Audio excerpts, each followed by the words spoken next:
Dôvodom je stupňujúci sa, by som povedal, teror asociálny. Je známe, sú tu vraždy, znásilnenia, napadanie učiteľov, dokonca policajtov. Takže už je to neúnosné a je dôležité, aby sa slovenský národ zobudil a uvedomil si, že ak to takto pôjde ďalej, tak zažijeme druhé Kosovo.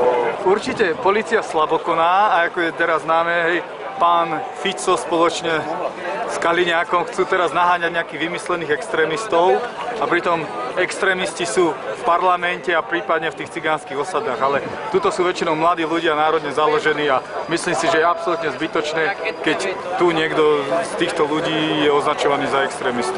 Pointa je tá, pokúsiť sa zobudiť slovenský národ, ktorý je dlhodobo terorizovaný či asociálmi, či politikmi, hej, a pokúsiť sa jednoducho o zmenu celého systému tohto štátu.